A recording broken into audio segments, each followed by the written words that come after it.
ఈ రోజు క్లైమేట్ విషయానికి వచ్చేసేసరికి బాగుందనే చెప్పాలి, కూల్ గానే ఉంది. విషయం ఏంటంటే మనకు నగరడోన్ నుంచి కాల్ అయితే వచ్చిందండి. ఆ కాల్ ఏంటంటే గుంతకల్లో ఉన్న ఒక ఆయుర్వేదిక్ హాస్పిటల్లో మేము కొన్ని టాబ్లెట్స్ అయితే రెగ్యులర్ గా యూజ్ చేస్తామండి. అవి ఈ రోజుకైతే ఆ టాబ్లెట్స్ అయితే అయిపోయాయండి. మేము హాస్పిటల్లో చెప్పి పెడతాము, మీరు హాస్పిటల్ దగ్గరికి వెళ్తే మా పేరు చెప్పారంటే మీకు ఆ టాబ్లెట్స్ ఇస్తారు, అవి తీసుకొని మీరు నగరడోన్కి రావాలి అన్నారు.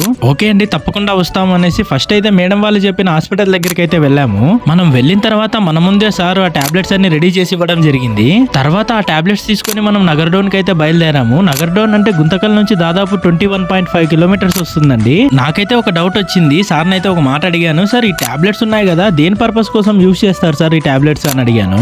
సార్ ఏం చెప్పారంటే ఇవన్నీ నెక్ పెయిన్ కోసం యూజ్ చేస్తారు అని చెప్పారు. మనం ఇలా మాట్లాడుతూ నేమకల్ వరకు వచ్చేసాం కదా, ఈ నేమకల్లో దాటితేనే నెక్స్ట్ ఊరే నగరడోన్ అండి. ఈ నగరడోన్ లోకి ఎంటర్ అవ్వగానే మేడం వాళ్ళకైతే కాల్ చేయడం జరిగింది. మేడం వాళ్ళ ఇంటి అడ్రస్ కనుక్కొని మేడం వాళ్ళ ఇంట్లో డెలివరీ ఇచ్చేసి అక్కడ నుంచి రిటర్న్ అయితే గుంతకల్కి సక్సెస్ఫుల్ గా బయలుదేరాము. ఇలా మీరు కూడా మా సర్వీసెస్ యూజ్ చేసుకోవాలనుకుంటున్నారా? అయితే స్క్రీన్ మీద కనిపిస్తున్న నంబర్ కాల్ చేస్తే చాలండి, వెంటనే మా సర్వీసెస్ మీ ఇంటి ముందు ఉంటుంది. మీ అందరికీ తెలుసు మన డొనేషన్ బాక్స్ అయితే మన ఆఫీస్ దగ్గరే ఉన్న టీ హౌస్ లో ఏర్పాటు చేయడం జరిగింది అనేసి. మీరు అటు సైడ్ వెళ్ళినప్పుడు లేదా మేము మీ దగ్గరికి వచ్చినప్పుడు మీరు తోచిన సాయం చేశారనుకోండి, ఆపదలో ఉన్న వాళ్ళని కాపాడిన వాళ్ళు అవుతారు. థ్యాంక్ యూ సో మచ్ అండి.